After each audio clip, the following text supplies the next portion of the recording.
Well, welcome back to another episode of Demand Gen Studio. My name's Miranda Jenkins, and I'm joined today, as always, by Emilio Garcia. And today we have another guest episode for you. So we are also joined today by Fermini Anderson, who is the VP of Growth and Marketing for Superhuman.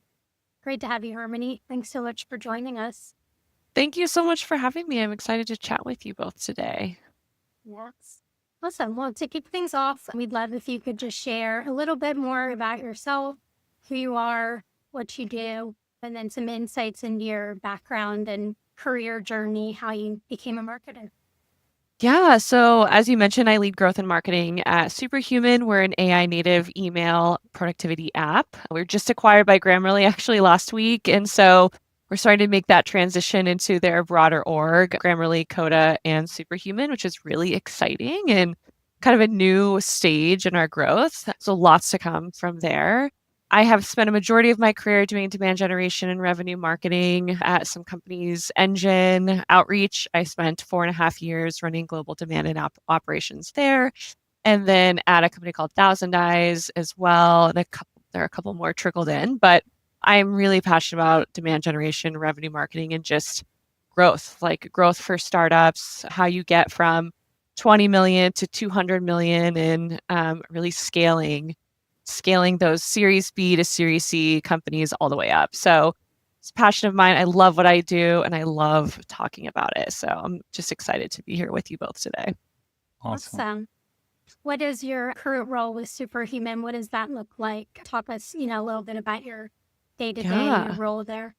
Yeah. So actually, I oversee all of marketing. So traditional marketing, product marketing, customer, community, demand gen, RevOps. We now have the sales development org under marketing. And then I also oversee growth product. So, which is a new thing to me, actually. When I was interviewing, I was like, I've never overseen growth before. They're like, it's fine. You'll do great. And honestly, it's been really fun to learn something new. But the growth org basically manages onboarding, activation, web experience, retention. So all of the plays to get users sticky and coming back for more, we manage in the product. So it's a really end-to-end growth and marketing function. We own a large majority of all revenue and pipe gen for the organization. And so it's, we're constantly testing, optimizing, trying to find new growth loops, testing new programs, new plays, and just trying to grow as fast as possible. Awesome. Yeah. Cool. So it sounds like there's a lot of different departments of the company that you're working with. And I know one of the things we talked about when preparing for this episode was kind of the influence that specifically the operations department can have on demand generation. Yeah. I'd love to hear what role you've seen operations play in the most successful demand generation programs, like kind of the best fit between operations and marketing. Yeah, I am really passionate about this because I truly believe that operations can make or break marketing, period, and infrastructure. And really it comes down to you can have the best creative, you can have the best plays, the best programs, the best ICP definition. But if your infrastructure is not built to handle and manage leads, everything breaks down.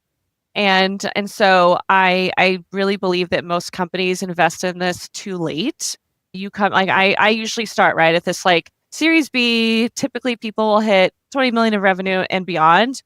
And usually in that 0 to 20 million, it's just we're going to band-aid it together. And even use spreadsheets if we have to track leads. But the reality is if you don't start building that early, it's really hard to fix later on. You're almost rebuilding your infrastructure and rebuilding your ops later. And it's the more inbound or the more plays you're running, the more you're spending, the harder that becomes, the more sellers you have. So I just am so passionate about making sure that there is infrastructure for teams to scale.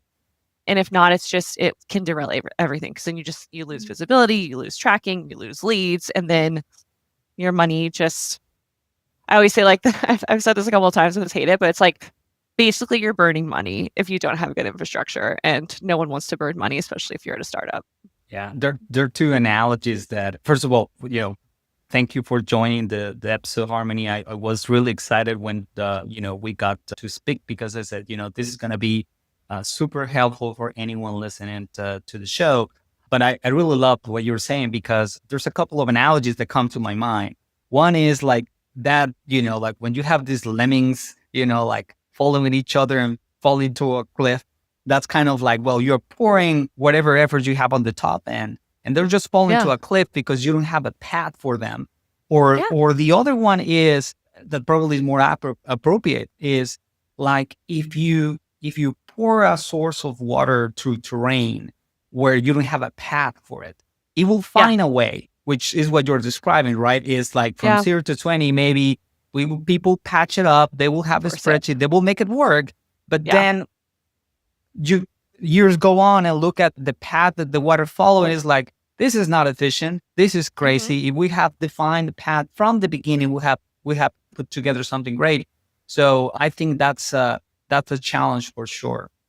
Yeah. If you think about part of our role as marketers and demand gen leaders is you have to optimize what you're doing. Like, it has to be efficient. You have to drive ROI in some capacity. You can't do that unless you have the basics of infrastructure. You can track your leads, the source of truth, they're going to someone, you can track your acquisition cost. And so much of that, the foundations of that is your CRM or your marketing automation platform. And that's infrastructure. Like, they have to communicate. You have to know where they're going. There has to be campaigns, like there to be context. And without it, you can't run and optimize your programs. So there's something that caught my attention. Now that you mentioned they have this role that is, tapping into the customer success or customer onboarding part of it, which is really interesting. I haven't heard of it before. Yeah. I'm sure it had happened through your career. And for people listening, it will be great if you can start a company where everybody buys in the idea that we need to have the infrastructure from the beginning to have a great operations process, and therefore put their demand gen on top of it. But for most people, probably they will come onto a place where all those patches are already there, and you're hired to probably, take this to the next level. What will be your recommendation? What would you typically do or would recommend for people to do? How do they go along that path? And how do you identify the quick wins, right? The places where you can put some effort and have a lot of results out of those changes.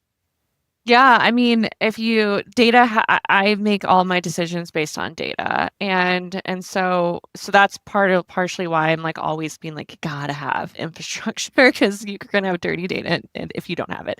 But in terms of like where we put time and effort, program dollars against optimizing like a journey, which I think is what you're asking, is based on like where's the biggest like the gold mine within your funnel. Whether or not that's, okay, I have existing customers, they're using the product, we have good activation, but we haven't done anything to get them to expand. Mm-hmm. And those are your warmest people, right? They're already using the product. Now we want one of the goals, at least for Superhuman, is to drive more managed teams, right? Managed deals. And we have this huge database of users, individual users, teams users, all self-serve. That is your gold mine right there. Do as much as you possibly can to run plays against them to convert them to managed.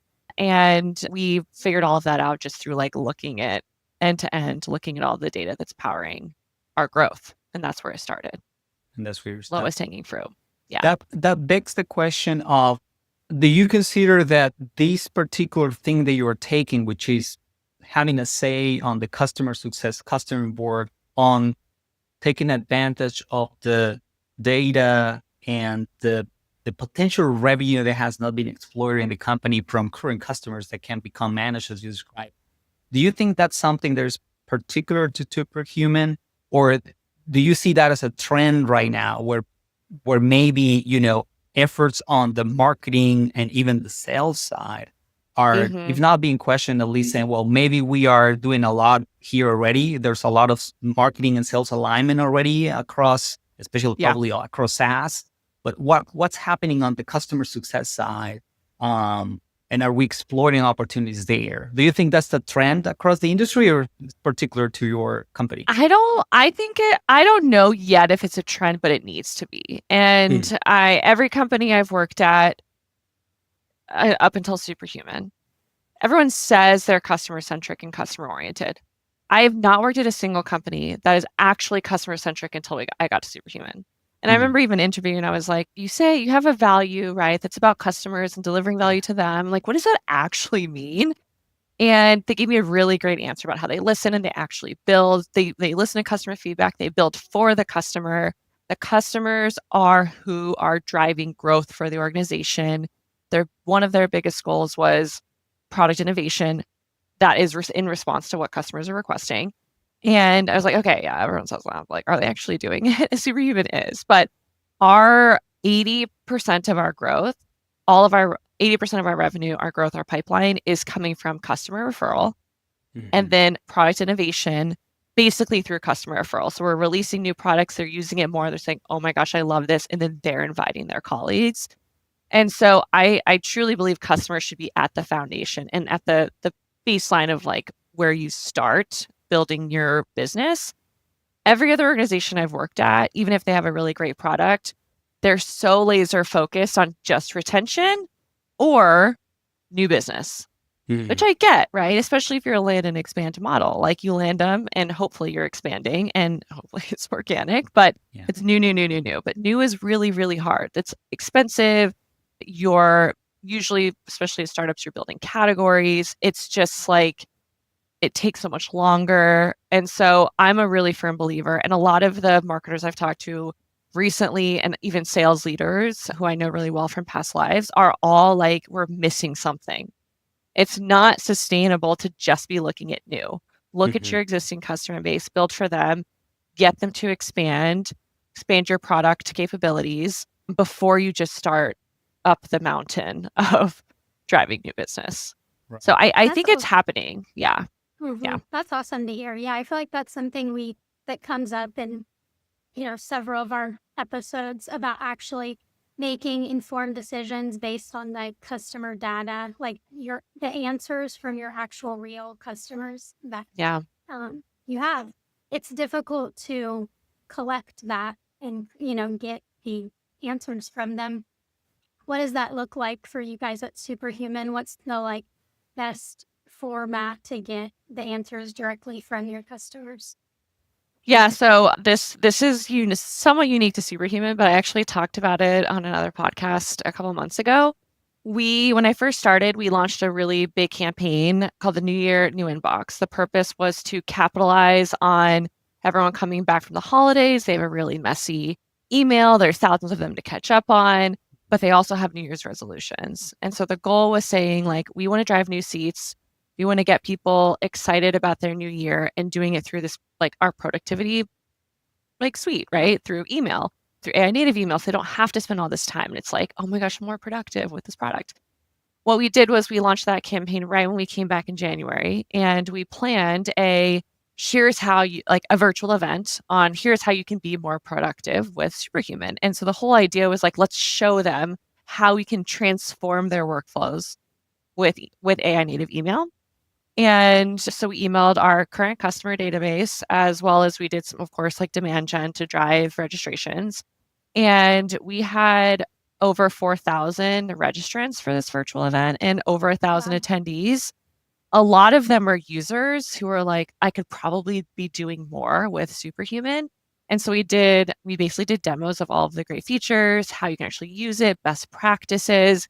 And we had so much customer feedback on this call. It was amazing feedback and love the product, but wish it had this, wish it had that. And I had a spreadsheet that was just like, you could scroll and scroll and scroll on feedback. And we took that, we bundled it. We're like, here are the themes we're seeing. We passed on a product. And it has fueled a lot of how we've prioritized our roadmap for the year. So it's like one example of a way you can do it that's just like a part of your existing marketing programs or playbooks. In addition to like we also have product feedback, and every time we email, every time we do a new feature, even in product, it's really easy to do hello ad and give feedback. And we track it all basically in our systems. So there's the like programmatic side, then there's just like the always on. But it's such a huge part of our DNA as Superhuman. Yeah, that's awesome. I'm gonna take the conversation now into a different take related to customer success, but this will not be a marketing podcast episode in 2025. We don't talk about a little bit of AI, so I'll do so. But there's a reason for it. I've been asking people, Harmony, around about for the client-facing functions that we, the marketers, generate, or at least support to some extent, marketing, sales, and now customer success that you are saying, which one will have or is having the most impact from AI in terms of actual benefits?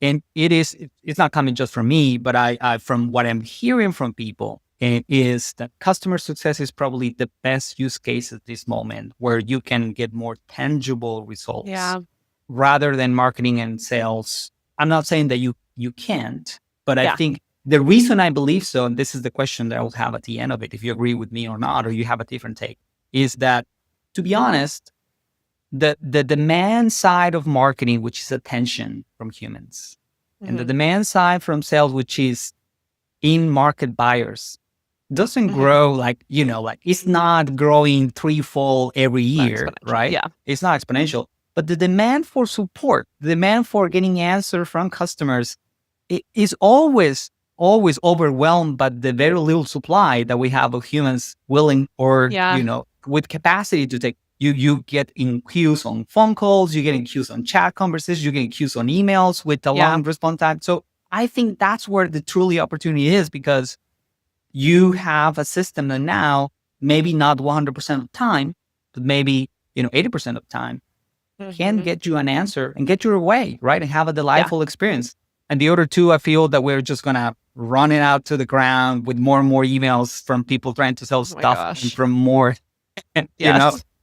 personalized marketing approaches. Look, what is your take? What do you think, in your experience with Superhuman, is where you're having the most impact right now?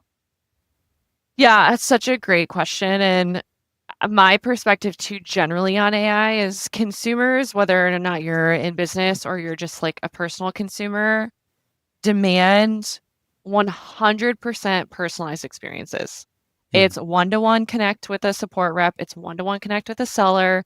It's, I know who you are, what you like, what you buy, how old your kids are, what you eat for dinner, and I'm going to literally build a playbook for you.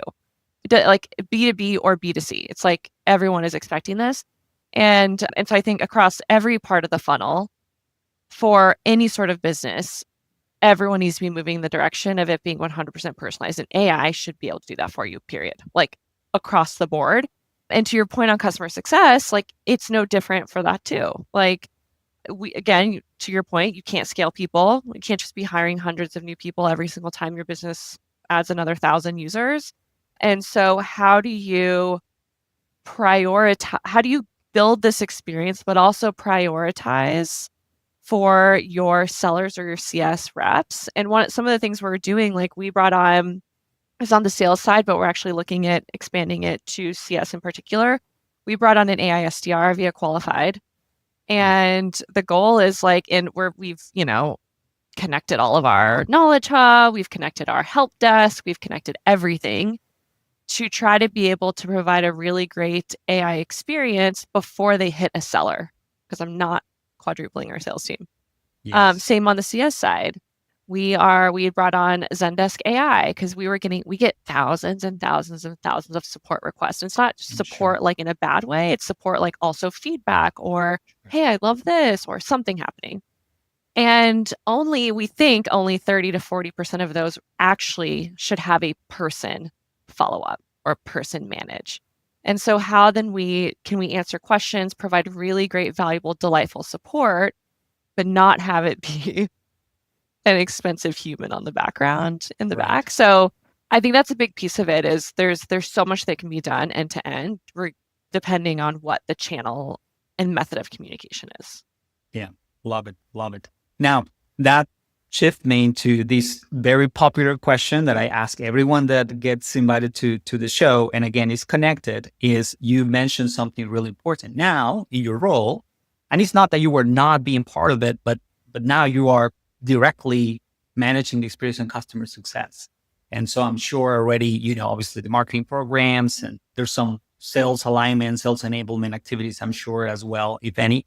But how is that? How do you see the whole attribution of efforts, right? Yeah. Is this a marketing effort? Is this a sales effort? Is this now, are we growing pipeline? Are we growing impact and revenue because Yeah. customer success? How do you handle, how Harmony handled that as you went along different positions in your career? And now, how do you manage attribution across those three teams? That's a really great question. And one thing I want to clarify too on customer success. So I oversee customer success in the product, so the experience, and then customer enablement scaled. And then we also have a CS team that's like one-to-one expansion driven. So I'm trying to talk across both sides of it. But in terms of of attribution, I have a love-hate experience with attribution because I truly believe you need attribution to help know where there are opportunities for improvement or, optimization. It's also a great way to look at budget and budget allocation. But ultimately, I want to always avoid finger pointing on who's driving what. I did a really deep analysis when I was at Outreach a handful of years ago, where we looked at every single opportunity we've ever driven. And we ran a pretty detailed analysis on source and influence and team, and 98% of every single opportunity was touched by marketing and sales. And then for existing customers, customer success. Right. And so I look at it as like, it doesn't matter who's like getting, attribution for what. It just matters that we are one team moving the business forward. We have the same outcomes, we have the same goals, we have the same KPIs, but we play different roles in driving those outcomes. And you have to know what those roles are and be really honest and open and communicative on what that is by team. So I track attribution, but it's not the end all be all. It's more for optimizations and budget management than anything else. Yes, I completely agree. I use a couple of analogies. I don't know if you have one of your own. I said, for example, look at, what you do for your physical health. Right? You have a bunch of metrics, some more important than others. What makes you healthy is not one parameter. And there's just one thing that influences that. If you narrowly focus on just moving your whatever level is that you're worried about without being holistic about it, right? You might get into trouble. And the other part that I feel we sometimes forget is how technology is like in a dark room, and you're turning little lights. And now you are being able to see the path and get all excited about the touch points when in reality they were happening, right? Maybe not as frequently as technology enables today, but that trend will continue to grow because we are tracking more and more things. And therefore, that's not just causation. It's not cause, it's part of the process. So love. I mean, I built a slide like way back in the day to try to like make my point to a former executive team on like why they need to stop worrying about attribution. It was like, here's the person, and then here's like the stem of all of the things that can be happening. And there can be sales touches, marketing touches, CS touches. It could be organic, it could be customer referral, it could be anything. But like they're going to see it all eventually. It's going to influence them. And sure, I could try to put like, it's like analysis paralysis. I can put percentages and data and whatever on it, like fine. But the reality of it is, like, just don't get too caught up in it. If we're communicating, we all have the same outcomes, it's going to happen no matter what. Yeah. Now, with that, I would like to kind of like get back to our core, right? As marketers and going back to brand. Do you believe that brand is making like a comeback? And I said this I'm going to make a big caveat, and I didn't ask you, but my background is not marketing. I'm a mechanical electrical engineer by trade. What got me here were the numbers. So I learned, I reverse engineer marketing over the years, stumbling very dumb mistakes like thinking that just looking at those sessions and those clicks was the thing, right? Yeah. And it took me a ton of years to discover that kind of like, this is human behavior, this is psychology, right? These are things that are in our brains, not in Google Analytics. So I don't know. I think the shake that AI is in part doing, I think is making a generation aware that this has been always been about on the marketing side, on brand, but I don't know your take and if you have shift your mindset as well, or has always been the same. I have completely shifted my mindset. Okay. I like as a demand gen marketer by trade and what I was like born and raised in on the marketing side, I just never worried about it. I was like, I don't care about brand. I care about the numbers. And I think it was because I worked at companies that didn't have the biggest, broadest brands. Like I could do something with like a mediocre brand, but I've learned now that like I can move mountains with an exceptional brand. Yeah. Like brand fuels demand, period. And I used to always be the person too where like, just don't even talk to me about brands. Like I don't like, just don't. Like talking about the numbers and like the business, streams and like where we can scale. And over the last few years, and this might be because now I've been overseeing end-to-end marketing, so brand is technically under my purview now. But I have seen how big of an impact it can have. And you don't have, if you have really great brand, you can spend way less money and way less energy driving demand with great brand. So I've completely shifted my perspective. I also think we're a business to prosumer, right? Like, and kind of B2B, but a lot of B2B brands and B2C brands are leaning really heavily into content creator advertising, right? Influencer marketing as well. Like we are too. That is our fastest growing channel to drive demand is influencer and content creators. Interesting. That is a brand centric play. Yeah. Right. So like you can't be successful there if you, one, don't have a great product, and then two, don't have some brand for them to talk about. So that's a big piece of, I think, why I've changed my perspective so quickly as well, is just because that's becoming such a massive channel for growth. Yeah, I agree.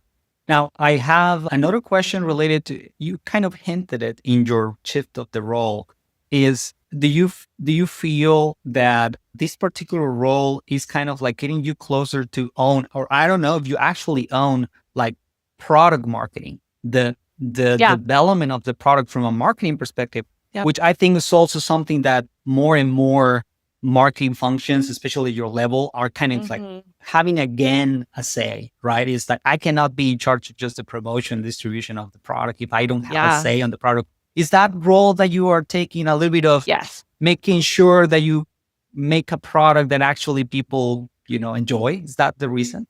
Yeah. So I do oversee product marketing now. And this is only the second experience I have, honestly, in having an influence on product roadmap based on what I'm seeing in the market and through our marketing and sales efforts. So often, one of my biggest goals is to drive teams' revenue. So revenue from teams who use Superhuman. And so one of the things that I do alongside my senior director of product marketing, who's a machine, is we go back to our product team and we say, hey, this is the business objective that we own. We're the DRIs of. We will not hit the goal unless you deliver us this product or this feature on this timeline. And it's very much this constant negotiation and prioritization, conversation of here's what we need and you need to deliver it for us or we will not succeed. And so it's there's the product pushing things to market and then we are pulling from product also things into market. And it's really fun. And I do believe that marketers have to have that role. Yeah. Marketing leaders especially, they have to have a role of product roadmap development. They have to obviously have a huge role in sales success. I still tell people I work for sales. It's literally my job to make them successful. And it can't just be this siloed marketing function or no one's going to succeed ultimately. Yes. And I might be mistaken. You can tell otherwise, but I feel that it's also a generational shift because I believe that for a little while, especially on SaaS, the market need of the product was a given because there were so many categories that were just missing the SaaS version of it, right? I'm going to use Yeah. a very silly example, but let's say CRMs, right? Yeah. At the beginning, if the proposition was, I just want to build a CRM on SaaS, stopping and asking about from a marketing perspective about the product was something that was slowing you down because the goal was, well, Yeah. I want to be either the first or one of the first or one of the fastest, and just help me get the word out there.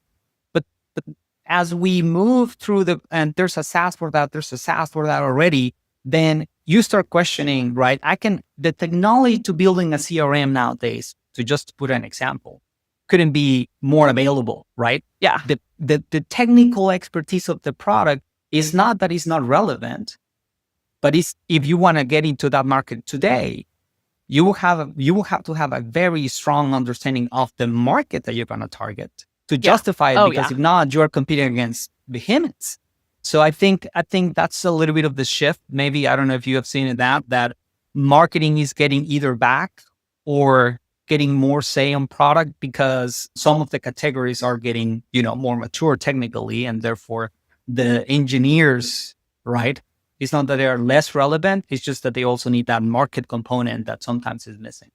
Oh my gosh, yeah. I think there's two components to that. There's one, are you trying to play in a category that has already been created and is very saturated and like displace or evolve it?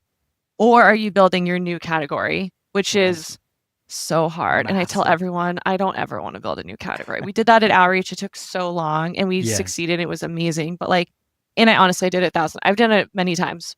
I don't want to have to do it because it just is it's a slog to get people to recognize you. It takes a really long time. So I would almost rather exist or play in a category that's already been created, but disrupting it in some capacity, or a smaller category that is on, I think the most ideal, a smaller category. It's newly created. Someone already has put the effort in, but we're coming in and we now want to own it and then expand it. Right. You ride the wave. Yes. Ride the wave. I think that's the fastest path to 100 million, 200 million, of revenue anyways. And the path to least resistance. Yeah. I also deeply believe in putting in the effort into defining your ICP. Mm-hmm. Not a lot of companies do that. And so it's scary, especially as a startup, because there's so many people you could be selling to and there's so many great use cases, but you cannot build and sell to everybody. That's just is not practical. It's too expensive. It's unsustainable. You need a lot of people and you're not going to do it well because you're just trying to do too many. I've seen a lot of companies try to do that. And so that's one of the things we're doing now with Grammarly, Coda, and Superhuman is what is our now combined ICP? Because we've all had different ones. So who are we building an AI productivity suite for together? And it's so important to do that because if not, you're just not going to move as fast in the markets that matter. I want to add something here because you already mentioned it and kind of infer it, but it will be great your take on this one. I love, obviously we tell our clients all the time, right? We need to know who are you selling to, who your product is for. But I use this analogy that for a proper sentence, right? You need the subject, but you also need verb, right? You need an action. And I think sometimes as demand gen practitioners in general, we miss the action. You mentioned it when you were talking about that promotion that you did at the beginning of the year of the person that has a ton of emails. Because I can imagine, as you said, that you are being a prosumer kind of company. Yes, in theory, anyone with an email account could be your potential buyer.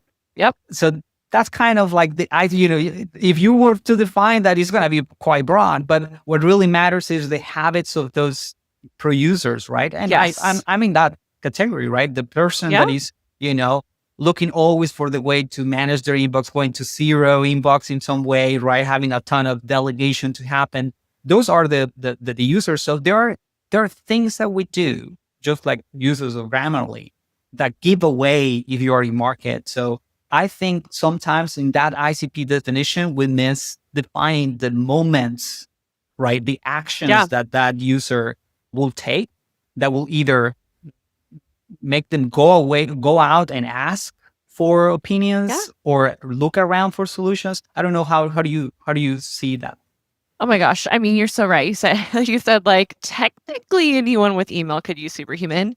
That is, I've had this conversation with so many people, and I built a slide somewhat recently for a big kind of pitch presentation that was, where did we start and where ultimately are we going? And the where are we going though is it can mean a lot of things. Like you got to define that. Are we trying to hit everyone with email when? It's definitely not now, but it is in the future.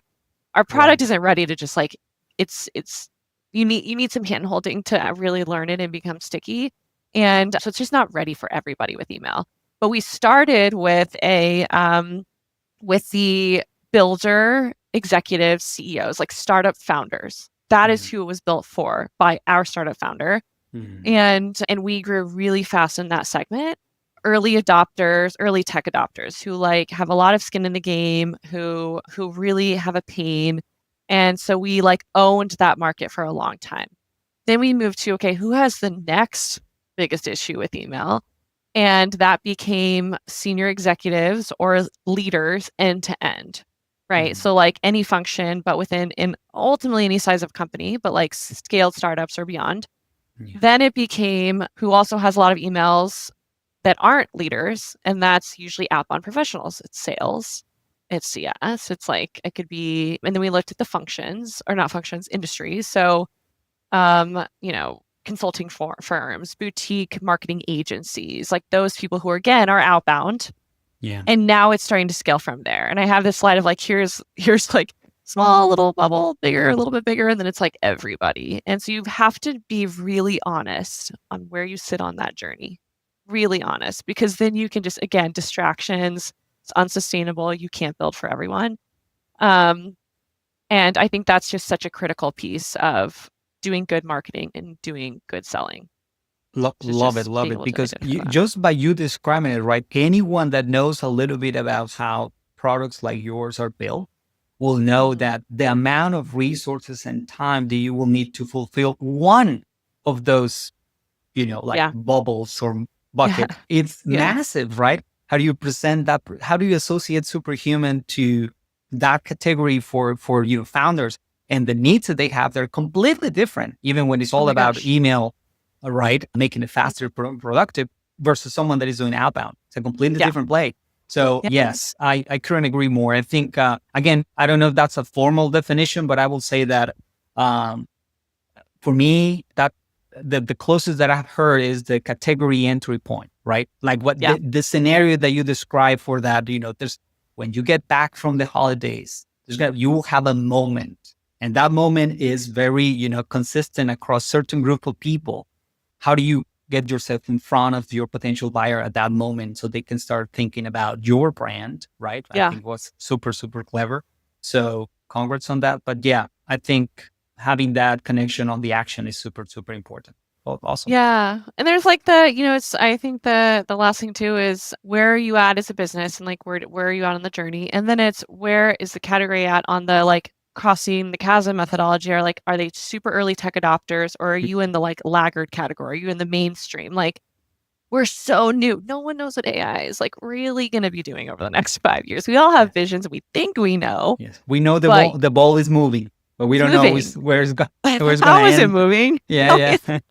We don't know. So like, that's another thing I say a lot, because I've done some podcasts on how to market an AI product in a very loud AI world. And that's one of the critical pieces of it too, is like, where does it sit? How much do people know about the AI you're building? And who are you building it for? And you have to bring them along, educate them on the journey. So it's a mixture of the two, but you have to combine them. Love it. Right. Yeah. Harmony, this has been fantastic. I just want to close with, any final recommendation, thought, or take that you might have. And if new listeners want to reach out and connect with you, what would be the best way to get in touch with you? Yeah. Oh my gosh. I mean, act fast, get your hands deep into the plays. Don't be scared, but make sure before you do it, you're really aligned with product and sales and the leadership team on who you're building for. I think it's just so foundational and critical to everyone's success. That's my last little take, but you can find me on LinkedIn. Please reach out to me. I love chatting with other marketers and would love to chat with you all. So thanks for having Fantastic. me. It's a really Thank great you. chat. Thank you for joining. It has been fantastic. Yeah. Bye bye. Bye.